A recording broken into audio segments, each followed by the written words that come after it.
Nós estamos hoje no segundo domingo da série denominada Eu Visto a 33. Nós pegamos o link dessa história da Copa do Mundo ser um momento gerador de ídolos ou de vilões. Mas na Copa as pessoas buscam, né? Quem vai ser o decisivo, quem vai ser o grande ídolo, quem vai ser aquele que vai marcar, vai entrar para a história.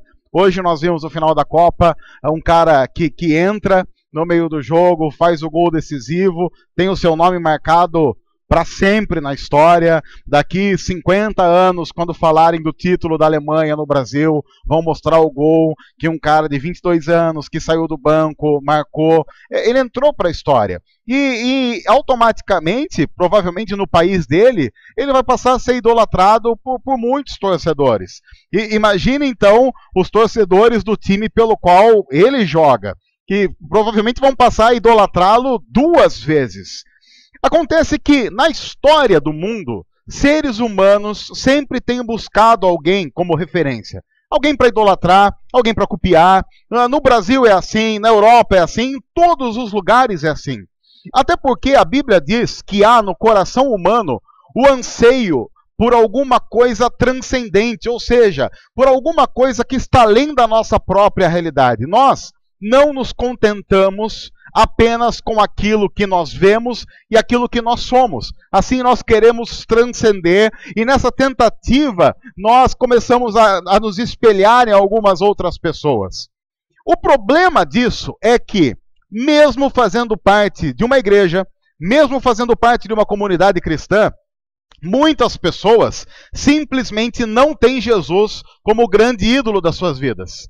Para muitas pessoas, Jesus é simplesmente um cara que viveu há mais ou menos 2000 anos atrás, que pregou algumas palavras bonitinhas, que fez algumas coisas legais, que tinha alguns insights espetaculares, que foi injustiçado, morreu na cruz, aí dizem que ele ressuscitou, mas para muita gente, se ressuscitou ou não, não faz tanta diferença, porque o importante é o ensinamento que ele deixou, algumas coisas legais, que a gente principalmente lembra quando é Natal. Então Jesus é mais ou menos assim, o cara que tem sentido no Natal. Aí chega lá pro dia 20 de dezembro, a gente começa a pensar nele, dia 24 pensa pra caramba nele, dia 25 pensa um pouco menos, até porque a digestão não tá tão legal, a gente pensa mais em Engove do que em Jesus no dia 25 de dezembro, e aí beleza, aí a vida volta à sua normalidade. Muita gente que frequenta uma comunidade cristã, que nesse exato momento está participando de um culto, não tem Jesus como grande ídolo. Não tem Jesus como grande referencial de vida. Não tem as suas decisões pautadas por aquilo que Jesus fez, por aquilo que Jesus falou e por aquilo que ele ordenou. Simplesmente para muitas pessoas de dentro da igreja, Jesus é apenas mais um personagem de tantos personagens que você tem na Bíblia. Talvez um pouquinho melhor que Davi, talvez um pouquinho melhor que Moisés, talvez um pouquinho melhor do que Pedro ou Paulo. O problema é que essas pessoas padecem de um conhecimento bíblico de quem de verdade é Jesus. E do porquê nós precisamos compreender Jesus como o único grande ídolo de toda a história, como o único grande ídolo da igreja, como o referencial de todas as coisas, como a palavra final de todas as coisas que fazemos, pensamos e realizamos. Na semana passada nós vimos um pouco sobre o fato de que isso é importante primeiro porque Jesus é Deus. A Bíblia diz que através dele foram criadas todas as coisas, por causa dele foram criadas todas as coisas, através dele foram criadas todas as coisas. Ele é o centro, não apenas da Bíblia.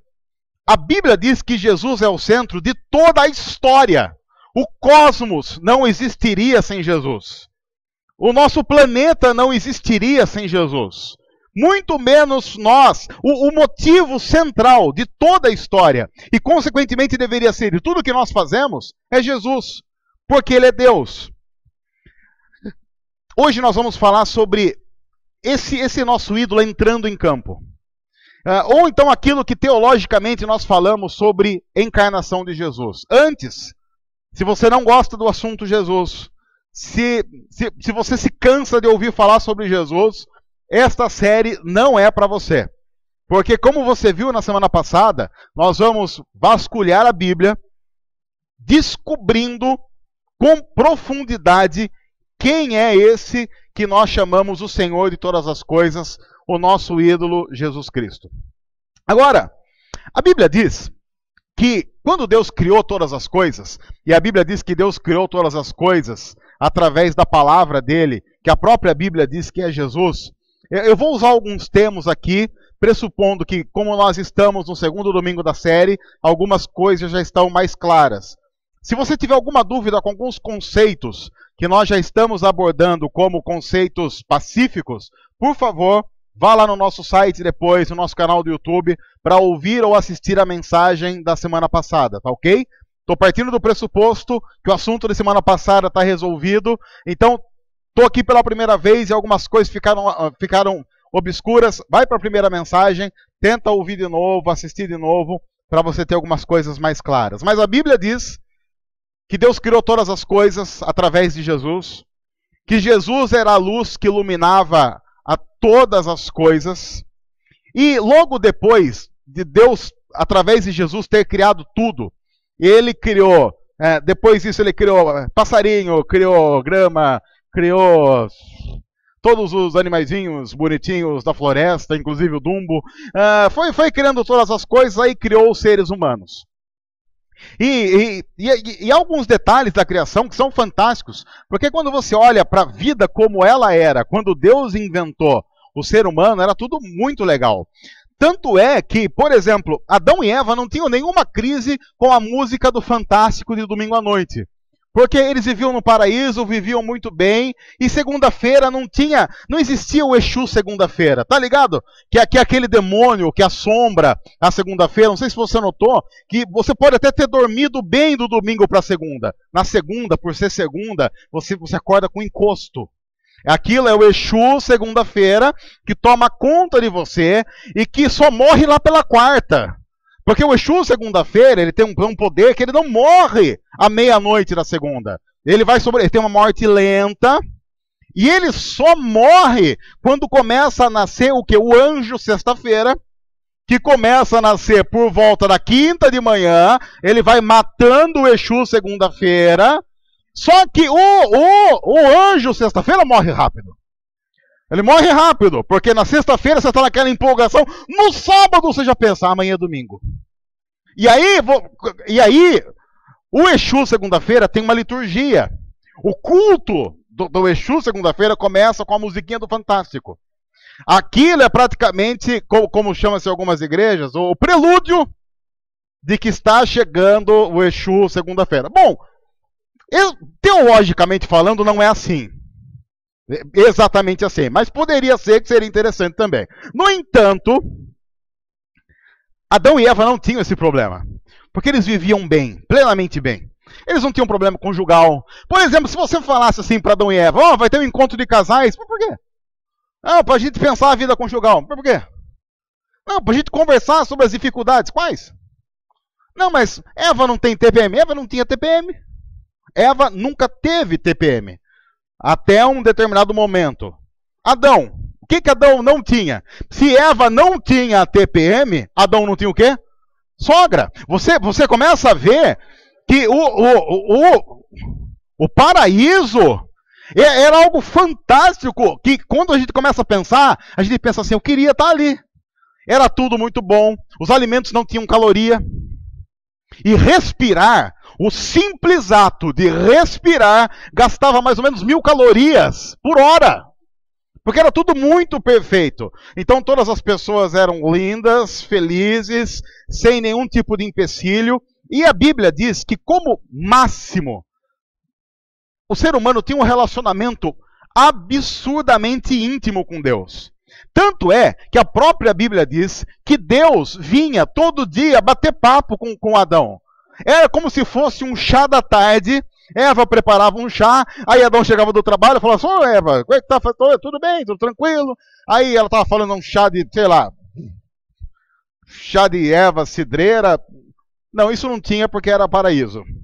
Ela estava fazendo um chá de picanha, que naquela época era muito bom. Ela estava fazendo um chá de picanha, uma coisa bonita. Sim, era o sangue da picanha, que ela espremia. Maravilhoso aquilo. Você já sente o gosto angelical. Estavam tomando 3 xícaras, mas não, Deus acabou de telefonar que vem. Deus vem, daqui a pouco está até tocando a campainha aqui na caverna, ele vai entrar para tomar um chá com a gente. E mais, Deus vinha. Aí, chega aí, Deus, aí tomava um café, um chá de picanha, comia alguma coisa. Aí talvez Deus perguntasse para Adão, o que tá achando? Gostou aí do que eu criei? Oh, bom. Tem alguma reclamação? Reclamação nenhuma. Tudo maravilhoso. E Deus tinha dito para o ser humano, olha, tá tudo muito bem criado. Você tem um relacionamento perfeito comigo, com a sua esposa. Inclusive, havia um relacionamento perfeito com a própria criação. A natureza não agredia o ser humano, e o ser humano não agredia a natureza. Havia uma completa harmonia entre todas as coisas que foram criadas. Só que Deus tinha dito para o ser humano assim, olha, talvez, por algum motivo, por mais estúpido que seja, vocês não tenham gostado das coisas como estão. E vocês gostariam de fazer as coisas do seu jeito. Então, para dar essa liberdade ao ser humano, para que o ser humano não fique falando assim, mas também não dá para fugir daqui, a gente é escravo, nós somos marionetes, toda aquela frescura pós-moderna que a gente ouve, acha que é coisa nova, que é coisa antiga, tá na Bíblia há muito tempo, e o pessoal fala como se fosse uma área de inteligência absurda. E aí Deus diz, olha, se vocês não gostarem, tem uma árvore no jardim chamada árvore do conhecimento do bem e do mal. Por quê? Eu dei a vocês o paraíso e vocês só conhecem o que é bom. Talvez vocês queiram conhecer o que é ruim também. E eu vou dar essa liberdade para vocês conhecerem o mal. Então, se vocês quiserem conhecer o mal, é só ir lá na árvore, comer do fruto, que vai ser a forma que vocês, humanos, estarão rompendo a vida comigo. Vai ser se vocês quiserem assinar o contrato dizendo o contrato anterior com Deus é uma porcaria, nós queremos um contrato do nosso jeito, vai lá, come o fruto dessa árvore e essa vai ser a assinatura de um novo contrato. No entanto, lembrem-se de uma coisa, se vocês fizerem isso, vai ser um rompimento comigo. Quem tinha inventado esse negócio chamado vida? Deus. Vai ser um rompimento com quem inventou um negócio chamado vida. A partir do momento que você rompe com quem inventou um negócio chamado vida, você despluga da fonte e a partir daquele momento, naturalmente, você vai caminhar para a morte. Tanto física, porque até ali, Eva não tinha uma ruga. Tinha um pé de galinha. É pé de galinha que fala? Que é isso? Pé de galinha que fala? Sei, fica no... Marcas de expressão. Não tinha marcas de expressão. Uma coisa maravilhosa. Um vendedor de botox apareceu lá, morreu de fome, porque não vendia aquele negócio, não tinha porquê. Academia, não tinha academia, porque já era coisa maravilhosa, mas vocês vão desplugar da fonte, vão envelhecer, vão morrer, e vão desplugar de mim. O que significa dizer que vocês não querem o paraíso. Ora, quem não quer o paraíso só pode querer a antítese do paraíso, que é o inferno. Deus estava dando para o ser humano a chance de escolher. Escolham. É simples. Nós somos colocados na criação numa situação absurdamente privilegiada. Nós somos colocados algo que como titulares no time que Deus colocou em campo para fazer a jogada dele. Nós somos escalados como titulares num campeonato que era muito mais importante do que qualquer Copa do Mundo. Era para cuidar de tudo que Deus havia criado. Nesse jogo, assim como em qualquer jogo, havia regras inventadas por todo o direito por quem inventou o jogo. Nós assistimos uma partida de futebol agora à tarde que havia regras. Imagina se um cara da Alemanha ou da Argentina fala assim, não, eu vou jogar, eu sou jogador, mas eu não quero seguir essas regras. Nós vamos inventar as outras regras aqui. Não pode. Não, porque não pode, eu sou livre. Não, você é livre, mas você não é livre para inventar regras de um jogo que você não é dono das regras. Mas e se essa é a minha verdade?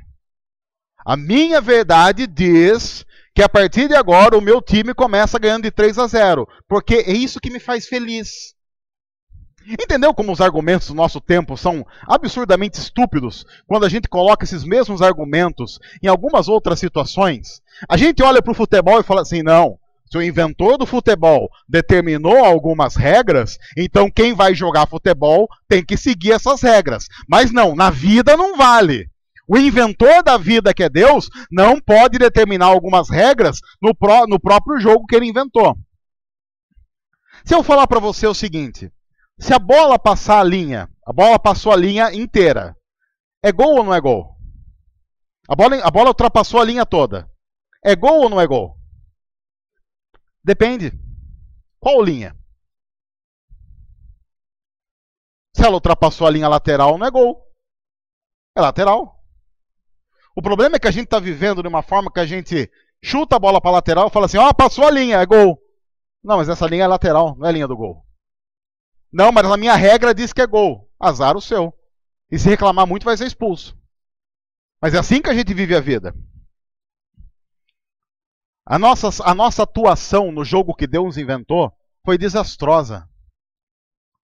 O Fred perto de você é um craque. O Fred, conhecido como o Cone Player, bom jogador, muito bom jogador, né? O Fred, perto do que nós fizemos no Éden, teve uma atuação fantástica. Porque ele jogou fora algumas atuações que ele poderia ter, embora, claro, quem prejudicou ele foi o nosso técnico, o senhor Bigode. Perto do que nós fizemos no Éden, comendo do fruto. E aí você diz assim, ah, não, eu não comi. Comer do fruto tem a ver com romper com Deus. Ninguém aqui, em sã consciência, olhando para a própria vida, pode afirmar que nunca rompeu com Deus. Porque romper com Deus significa tomar decisões que vão contrárias ao que Deus disse para fazer. Quando nós olhamos para a Bíblia e olhamos para a nossa vida, automaticamente é impossível não ter uma noção de como nós cometemos todos os dias atos contra a vontade de Deus, que faz com que nós também, a cada dia, nos distanciemos mais de Deus.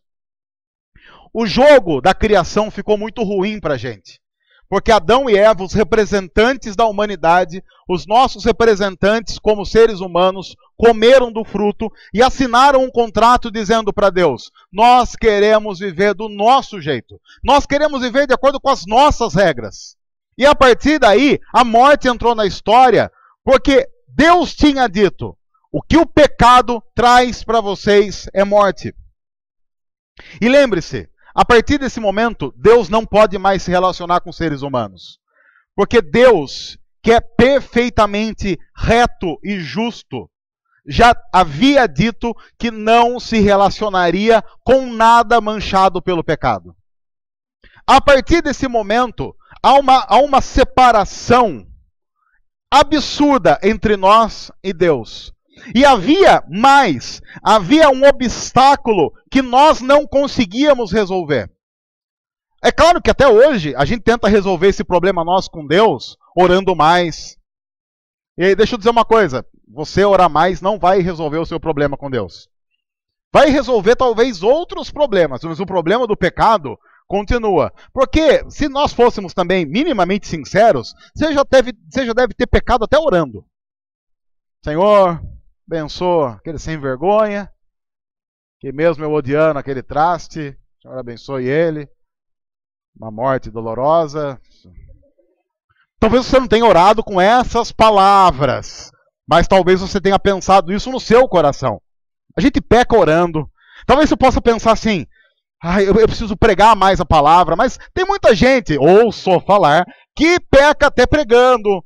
Porque, de repente, eu estou aqui pregando, por exemplo, sei lá, situação hipotética. Aí, eu fiquei sabendo, eu lembrei, sem querer, de um negócio que o Danilo mandou e-mail para mim, xingando a sogra.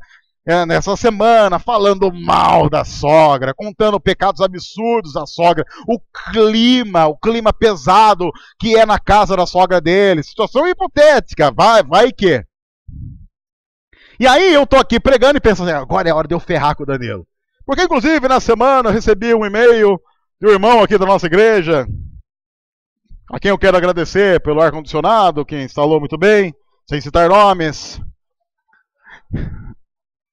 E aí eu uso a pregação, não como algo para edificar o povo e abençoar o povo, mas para ficar mandando recadinho do tipo, missa encomendada porque eu tô com raivinha dele. A gente peca pregando, a gente peca orando, a gente peca fazendo... Porque as nossas boas intenções não resolvem o problema de que nós temos o pecado na nossa vida que nos separa de Deus. Quando o time não está bem, o que você espera? O time não está bem, não está legal, deu pane.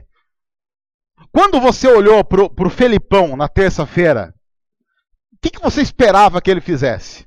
Lá pelos 25 do primeiro tempo. Mexe nesse time. Mexe nesse time. Do jeito que tá, não tá legal.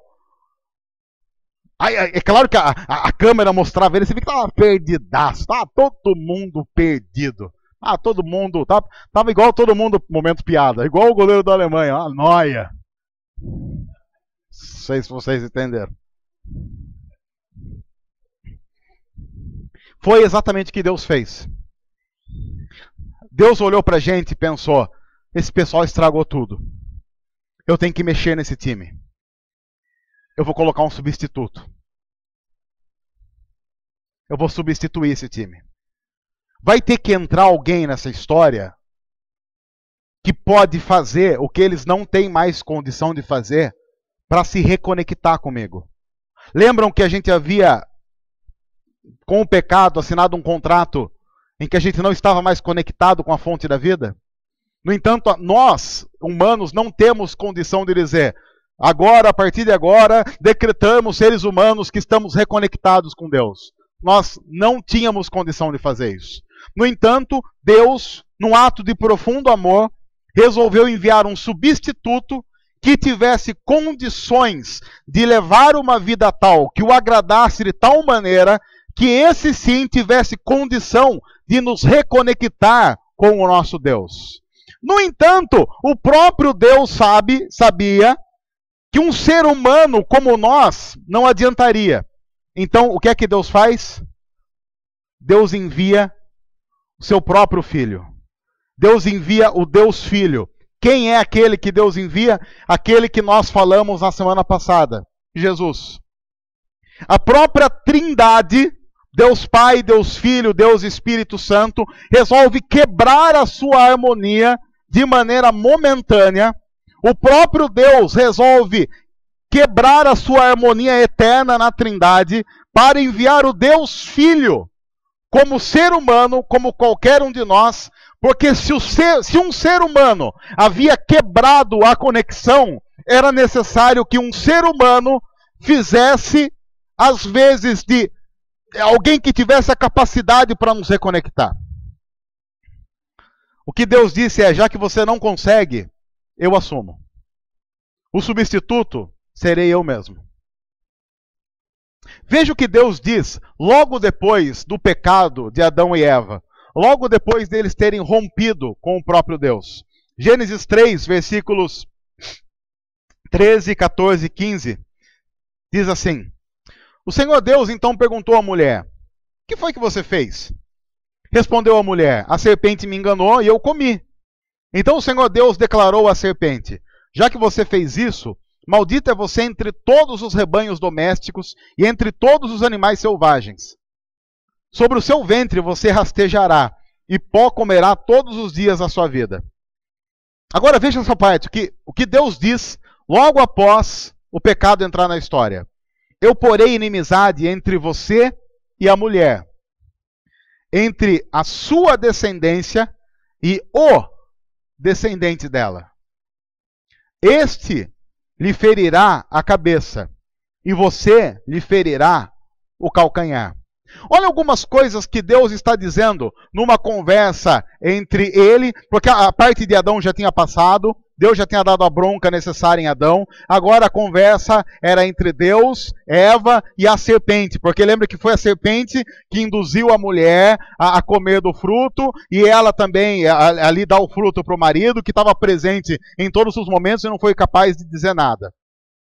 Deus disse para a mulher: o seu descendente irá pisar a cabeça da serpente. Que era uma forma poética de dizer: o intento da serpente, que é desconectar você de mim, vai cair por terra quando o seu descendente pisar a cabeça da serpente. Que era um eufemismo para dizer: esse irá esmagar a cabeça da serpente, matando a serpente e acabando definitivamente com os planos dela. Mas veja que Deus não diz para a serpente: a descendência da mulher vai fazer isso. Deus está dizendo: o descendente. Eu estou falando de um que vai entrar na história e vai pisar na cabeça da serpente.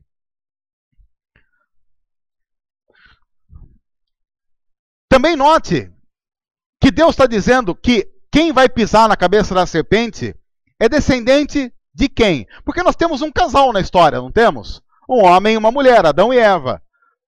Mas Eva, pensando biblicamente, é a representante das mulheres, assim como Adão é representante de nós homens nessa história conjugal. E o que é que Deus diz para Eva? O seu descendente.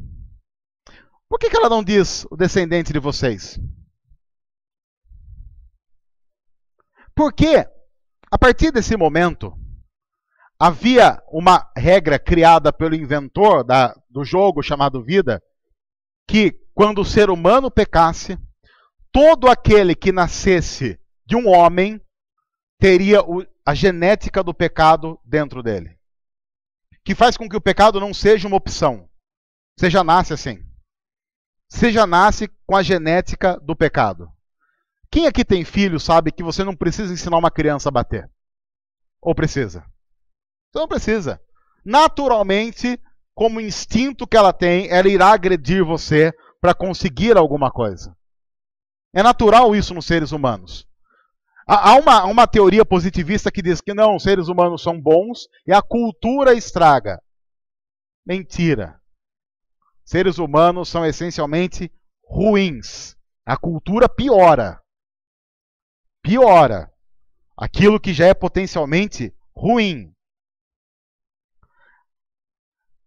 Como é que Jesus nasce? Jesus não é filho de José. Jesus tem uma concepção virginal. Ou seja, por ser filho de Maria e ter sido gerado no ventre dela pelo Espírito Santo, o que é que Jesus não tem? Não tem a genética do pecado. Desde o nascimento, Deus olha para Jesus e não vê em Jesus o ingrediente que o repele de nós, que é o pecado. Jesus foi o primeiro ser humano que ao nascer não teve a repulsa de Deus do tipo, nasce mais um pecador. Mais um que com a vida vai manchar a história e se separar de mim. Jesus é o primeiro ser humano nascido que Deus pode dizer, como verdadeiramente disse quando o próprio Jesus é batizado: esse é meu filho amado, eu tenho prazer nele. Eu olho para ele e me alegro. Eu olho para ele e ele só me dá alegria. Não há nenhum ponto de desgosto nele. Porque Jesus é gerado de maneira virginal. Não há ação de um ser humano do sexo masculino, ele não carrega a genética do pecado. Deus não é manchado pela genética do pecado. O Deus encarnado não é manchado por aquilo que nos mancha desde o nascimento, como diz um salmo da Bíblia: eu nasci em pecado. A minha mãe já me gerou em pecado. É por isso que João 1, versículo 14, um texto que nós usamos semana passada, diz assim: aquele que é a palavra tornou-se carne. Veja que um substituto está entrando na história. E viveu entre nós. Nós vimos a sua glória. Glória como do unigênito vindo do Pai. Lembre-se, nós dissemos isso semana passada, que João está usando uma expressão dizendo: esse que se tornou carne, Jesus, tem a mesma essência, a mesma natureza do próprio Deus. Nós não estamos falando de um ser à parte, estamos falando do mesmo ser que agora encarnou e viveu entre nós, cheio de graça e de verdade. Ele é um substituto que se parece com a gente. Porque se nós talvez não fôssemos informados, nós talvez cruzaríamos com Jesus nas estradas poeirentas da Galileia naquele tempo e não faríamos distinção de quem ele é. Porque ele tinha um corpo como nós temos um corpo, tinha aparentemente a feição que nós temos, muito provavelmente parecido com o seu povo, alguém que na multidão não se destacava. Talvez se você não soubesse quem ele é, jamais prestaria atenção nele. Ele se torna um substituto e assume a forma humana. No entanto, ele não perde a divindade que ainda está dentro dele. É que por isso que para Jesus não parece difícil ressuscitar mortos. É por isso que para Jesus não é nem um pouco possível curar cegos, aleijados, conhecer algumas coisas que nós naturalmente não conhecemos, porque nesse Jesus, esse que entrou em campo como o nosso substituto, havia uma dança de duas naturezas que nós não temos. A natureza humana, e essa nós conhecemos bem, mas também a natureza divina. Nós estamos falando de alguém que quando assumiu a forma humana, era humano como qualquer um de nós, porém com uma natureza divina que nós jamais poderíamos imaginar. É por isso que a Bíblia diz que Jesus topou abrir mão da sua glória, a glória que ele tinha como criador do caos para viver entre nós. Agora, a gente precisa pensar em algumas coisas práticas para entender como esse ato de substituição é absurdo diante de algumas realidades mesquinhas na nossa vida.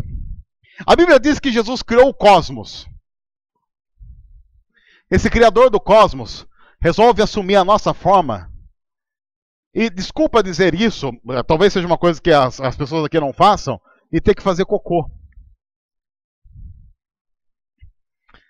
É absurdo, não é? Você imaginar que um cara que criou o cosmos, um dia tem que procurar uma fossa. É estranho demais. Eu não toparia. Se eu fosse Deus, eu falava, eu não. Naquela época não tinha papel higiênico neve. Papel higiênico daquela época era 3M. Papel higiênico da 3M, também conhecido como praticamente uma lixa. Olha essa pedra.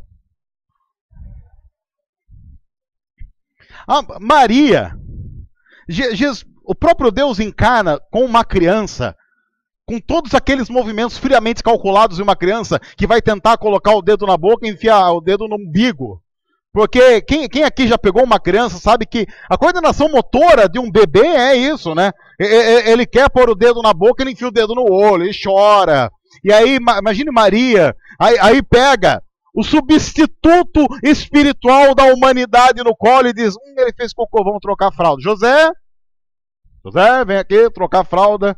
Aí vai lá, José, limpar o bumbum daquele que há pouco tempo, talvez há 2, 3 dias, estava sentado à direita de Deus. Dá para imaginar isso? É absurdo imaginar isso, mas foi o que aconteceu. Quando nós falamos da encarnação de Jesus, estamos falando de um dos atos mais absurdos e de mais amor da história.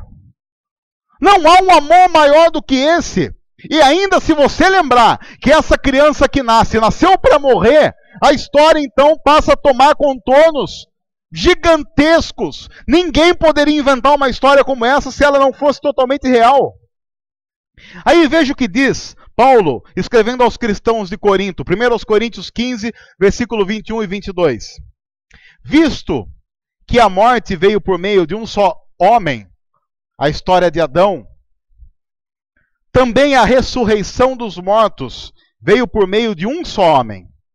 Pois da mesma forma como em Adão todos morrem, em Cristo todos serão vivificados. Entendeu a história do substituto? É como se Deus estivesse, e há uma linguagem bíblica, criando um novo Adão.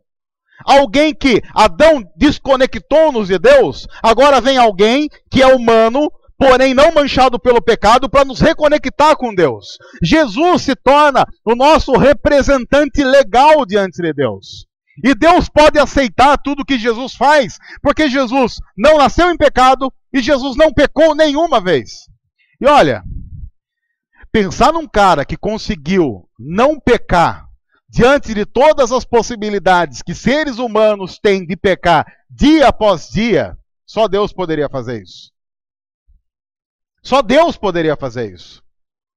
O nosso substituto entra e ele não marca um gol. O nosso substituto entra e sozinho ganha o campeonato.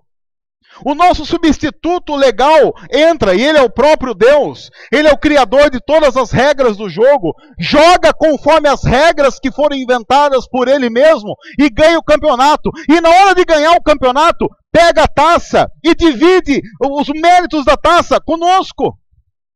Ele pega a medalha, recebe a medalha e nos dá a medalha de graça, sem cobrar um centavo, apenas como um ato de profundo amor que Deus tem por mim e por você. Era como se nós não tivéssemos sido nem convocados. No entanto, depois de um jogador sozinho ganhar o campeonato inteiro, nos chamar e dizer, ele é que vai receber a taça. Não, mas eu não fiz nada, eu nem fui convocado, mas eu joguei por você. Talvez o que você não saiba é que desde o primeiro minuto até o último minuto, eu joguei por você.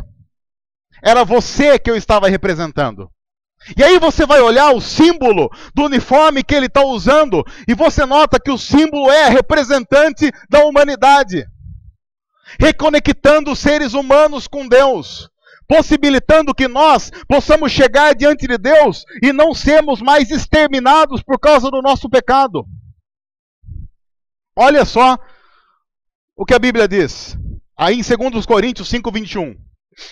Deus tornou pecado por nós, aquele que não tinha pecado, para que nele nos tornássemos justiça de Deus. O que Paulo está dizendo é o seguinte, ele é o nosso representante legal. A Bíblia diz que a consequência do pecado é a morte. Então quem peca tem que morrer. Então a Bíblia diz que Jesus, como nosso representante legal, vai para a cruz espontaneamente, porque não foram os guardas que levaram Jesus para a cruz, porque a Bíblia bem diz que Jesus poderia chamar anjos para o livrar dali, mas ele ficou de livre e espontânea vontade, num acordo que ele faz do tipo, todo o pecado vai ser lançado sobre mim. Eu vou, mas o acordo é, quando eu for crucificado, todo o pecado dos escolhidos do Senhor vai ser lançado sobre mim. Assim, todo o pecado que geraria morte neles, vai gerar morte em mim. E quando eu morrer na cruz, eu estarei morrendo no lugar deles. Então fica acordado o seguinte, quando eu morrer na cruz, todo o preço do pecado de cada um deles está pago.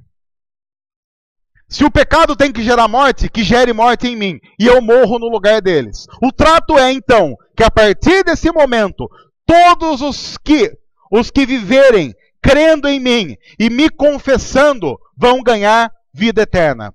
Todos aqueles que confessam Jesus, todos aqueles que creem que Jesus é o Filho de Deus, o nosso substituto legal, que foi pregado na cruz, teve o nosso pecado imputado sobre ele. Todos os que crerem nisso, se arrependerem dos seus pecados, irão ganhar de graça a reconexão com Deus. Foi esse o trato? Foi o trato cumprido, foi o novo contrato feito, a nova história, todas as outras coisas ficaram para trás, e a partir desse momento, seres humanos que se rendem a Jesus não ganham mais a morte, mas ganham a vida eterna. Num ato mais absurdo da história, porém no ato de maior amor que alguém pode conhecer. É por isso que Jesus ressuscita no domingo de manhã. Porque o preço do pecado foi pago. Deus aceita aquele sacrifício, e se onde há pecado, há morte, onde não há mais pecado, não há mais morte.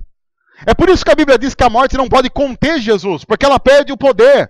ela não tem mais validade. E se não tem mais validade, automaticamente o Senhor Jesus ressuscita dos mortos, vencendo o último inimigo. Ele pisa na cabeça da serpente e diz para a serpente: os seus intentos morreram. É por isso que a maior esperança do cristão é a ressurreição final. A Bíblia diz que no final, quando Jesus voltar, todos ressuscitarão. Todos os que estiverem mortos ressuscitarão. Todos. Numa demonstração final de que, enfim, a morte por completo foi vencida. O nosso substituto legal fez isso. Mas note, só o substituto perfeito poderia fazer. O Deus criador de todas as coisas, aquele que é a luz, que ilumina tudo, entrou na história como nosso substituto e fez aquilo que nós não poderíamos fazer. A primeira carta de Timóteo, capítulo 3, versículo 16, diz assim: não há dúvida de que é grande o mistério da piedade. Paulo está escrevendo a Timóteo dizendo: olha, você quer ser piedoso? Você quer saber o que Deus quer? É o seguinte: que você compreenda que Deus, o próprio Deus, foi manifestado em corpo, ele encarnou, foi justificado no Espírito, o Espírito Santo agindo nele, o ressuscitando dos mortos, foi visto pelos anjos, contemplado pelos próprios anjos que sabiam quem ele era, foi pregado entre as nações, crido no mundo e recebido na glória. A Bíblia diz que hoje ele está à direita de Deus e intercede por nós. A primeira carta de Pedro, capítulo 2, versículo 24, diz assim: ele mesmo, Jesus, levou em seu corpo os nossos pecados sobre o madeiro, sobre a cruz. Ele mesmo levou sobre o seu corpo o meu pecado, o seu pecado, a fim de que morrêssemos para os pecados e vivêssemos para a justiça. Por suas feridas vocês foram curados. O nosso substituto entrou em campo, resolveu o jogo e deu a vitória para a gente. O Deus criador de todas as coisas entrou em campo, se tornou gente como qualquer um de nós. A pergunta que nós temos que fazer, depois de olhar para a Bíblia e compreender isso, é: como é possível que ele não seja o ídolo? Como é possível que Jesus não seja o grande ídolo da igreja? Como é possível que ainda hoje, 2000 anos depois, as pessoas consigam vender fé a preço de oferta ou qualquer outra coisa? Nós precisamos urgentemente nos reconectar à Bíblia para compreender que somente Jesus é suficiente. Não há nenhum outro sacrifício necessário para que Deus se agrade de nós. A Bíblia diz que Deus se agrada de nós, porque quando nós nos arrependemos, confessamos a Jesus, Deus nos dá o Espírito do próprio Filho dele. O que significa dizer que a partir do momento em que nós nos rendemos a Jesus, quando Deus olha para nós, ele não nos vê mais. Mas a Bíblia diz que a partir do momento que nós nos rendemos a Jesus, Deus, quando olha para nós, vê em nós a imagem do Filho dele. O que significa dizer mais ainda, nesse exato momento, nós estamos aqui conscientes dos pecados que nós cometemos, conscientes das burradas que nós fazemos, mas nessa mesma hora, Deus está olhando para nós e vendo o seu Filho. É por isso que, em Coríntios, Paulo, ao falar para uma igreja cheia de pecados, falhas, era uma porcaria de igreja, diz assim: mas vocês são santos, vocês têm as vestes lavadas. Deus, quando olha para vocês, vê pureza por causa de Jesus Cristo.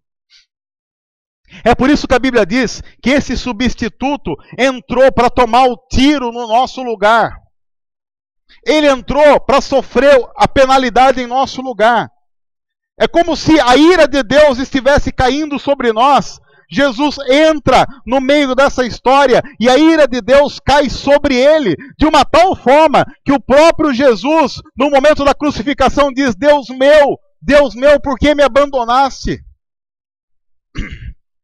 No momento em que o nosso pecado está sendo lançado sobre ele, ele diz: Deus meu, que separação é essa?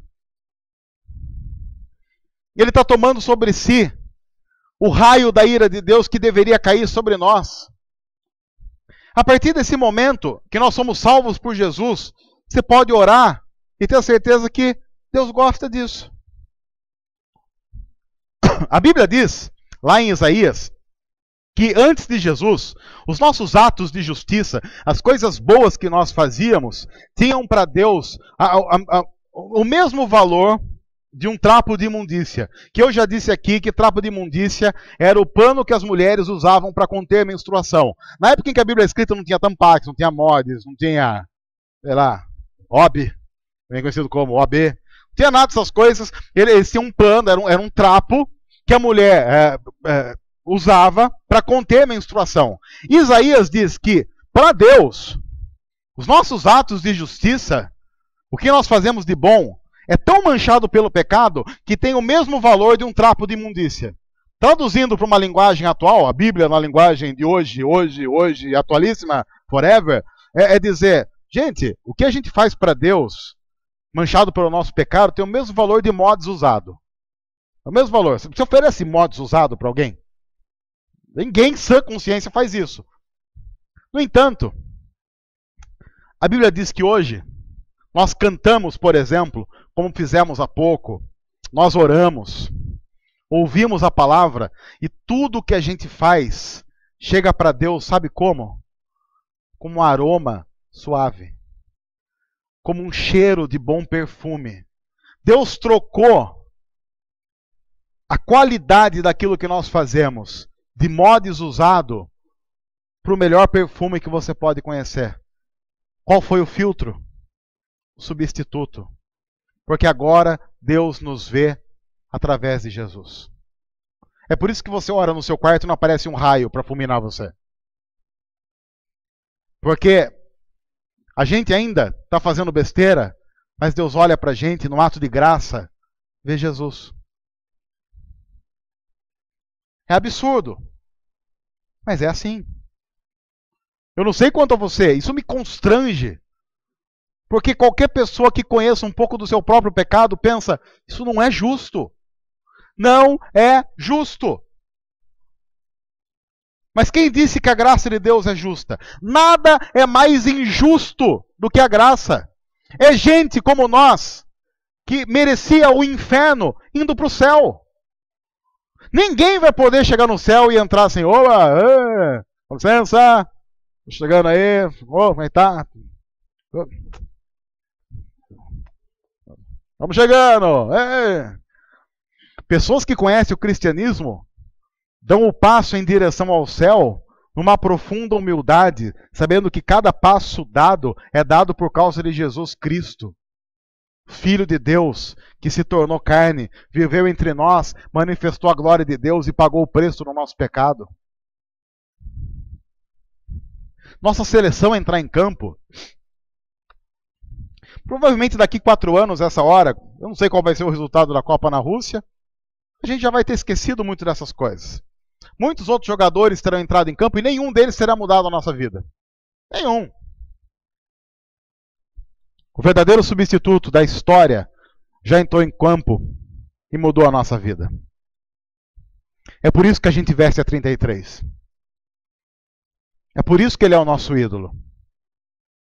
É por isso que tudo que a igreja faz tem que ser para Jesus. É por isso que o assunto da igreja tem que ser Jesus. É por isso que a pregação da igreja tem que ser Jesus. É por isso que nós precisamos sair daqui impregnados de Jesus. É por isso que nós precisamos sair daqui nessa noite e chegar em nossa casa gratos por Jesus. É por isso que eu preciso sair daqui. Se eu for comer uma pizza, eu tenho que comer uma pizza grato a Jesus. Não importa o que eu vá fazer, eu tenho que fazer grato a Jesus. Porque Ele é que permite que eu tenha vida. Agora, me desculpe a sinceridade. Quando nós olhamos para as pregações feitas em púlpitos cristãos, no nosso país e em todo o mundo, reduziram Jesus a uma simples mercadoria e nada é mais demoníaco. Nada é obra de anticristo, tanto quanto reduzir Jesus a uma simples mercadoria. Há um simples nome que se usa no final da frase para tentar justificar as maiores atrocidades. Quando a gente olha para a Bíblia, olha para textos bíblicos, para a profundidade do Filho de Deus, o que tem feito com Jesus é um escárnio. E nós precisamos, como cristãos, recuperar a mensagem da cruz. Recuperar a centralidade do Evangelho em tudo que a igreja faz, para a glória de Deus, para a celebração do nome de Deus, para que outros conheçam a Jesus, mas não o Jesus que nós queremos inventar, ou o Jesus da subcultura evangélica, o Jesus da palavra, de quem Ele mesmo é o autor, como palavra de Deus. É a esse quem nós precisamos nos render. É para esse que nós cantamos. É para Ele que nós vivemos. É para Ele que nós trabalhamos, estudamos, fazemos qualquer coisa. Se dormimos, dormimos para Ele. Se acordamos, acordamos para Ele. Ele é o Senhor de todas as coisas. Ele entrou em campo, jogou o jogo que era nosso, morreu a morte que era nossa e nos deu a vida que era dele. A Ele todo o louvor. A Ele toda a honra. A Ele toda a glória. Somente a Ele. Eu quero terminar essa mensagem desafiando você a se encher de Jesus.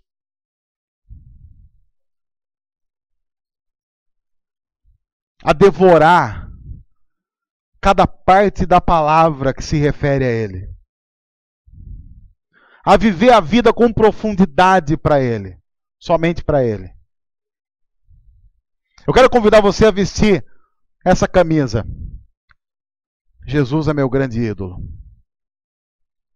Ele é o único motivo da história. Ele é o único motivo da nossa igreja. A nossa igreja é cristã não porque o nome cristão é bonito.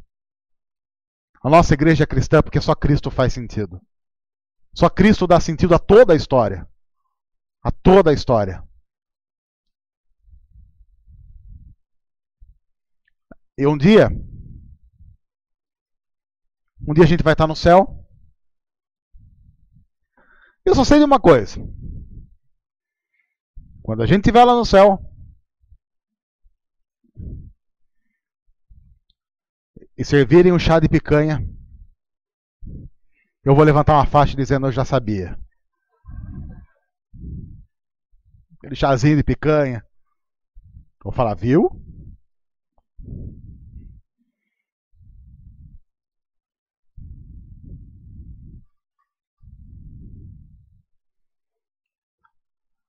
Quando a gente conversa sobre o céu, tem um monte de gente que eu vou querer conhecer lá no céu. Um monte mesmo. Primeiro, vou falar de que eu quero conhecer, vou querer conhecer Adão. Brincar de MMA um pouquinho. Juntar uma galera. Pegar os mais fortinhos da igreja. Ah, aquele ali que é Adão. Ah, Adão, chega aí. Chega aí. Comer um negocinho ali. Já pega um taco de beisebol. Já dá na fuça do sujeito. Isso se ele estiver lá. As irmãs. Eva, hein, gente? Vamos lá, irmãs. Puxando o cabelo. Jogando no chão. E a gente gritando, fight, fight, fight, fight, fight. Let's fight.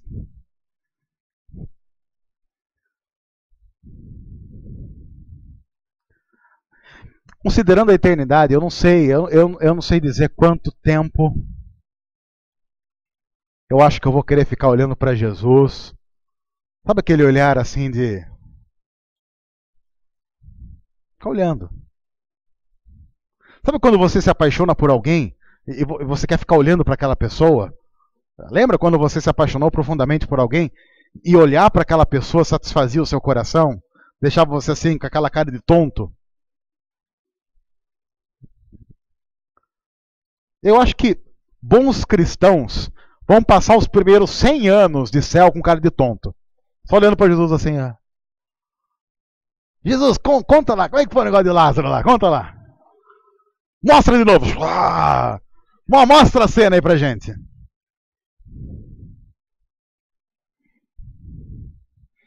Ou então, sei lá, como eu já disse aqui várias vezes, num tom profético, pessoas que estão aqui vão ao meu velório. Eu não sei quantas, espero que poucas, inclusive. Eu espero ir ao velório da maioria aqui. É vida longa, desejo a todas inimigas vida longa.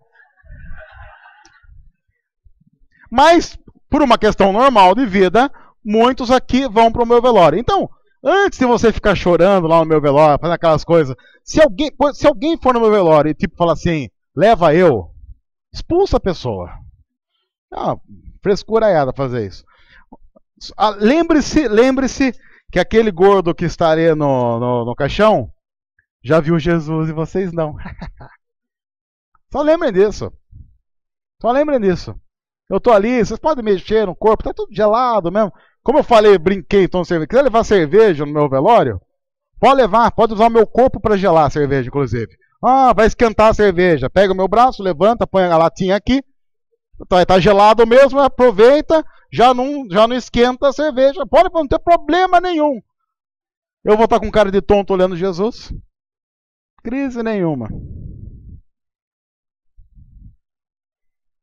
Se o nosso sonho de ir para o céu não passa primeiramente por esse sonho, então nós não entendemos ainda a história do grande substituto. Nós precisamos voltar a nos apaixonar por Jesus. Profundamente apaixonar por Jesus. Todo louvor a Ele. Todo louvor a Ele. Senhor Jesus, nós queremos dizer sobre todas as coisas que nós o amamos. Nós amamos ao Senhor, mas reconhecemos que nem todo amor humano junto seria uma ínfima parte do amor do Senhor. Porém, nos ajuda a aperfeiçoar esse amor. E nos ajuda a sermos obedientes ao Senhor como prova desse amor. Obrigado porque o Senhor é o nosso substituto. Obrigado porque o Senhor nos reconectou com o Pai. Obrigado pela vida eterna. Não somente hoje, mas eternamente. Louvado seja o nome do Senhor. Por isso que nós cremos, como a tua palavra diz, que um dia todo olho verá o Senhor, todo joelho se dobrará diante do Senhor, e toda língua confessará que Jesus é o Senhor. Senhor, prepara-nos para esse dia e para a alegria desse dia. No nome do Senhor da Igreja Jesus é que nós oramos. Amém.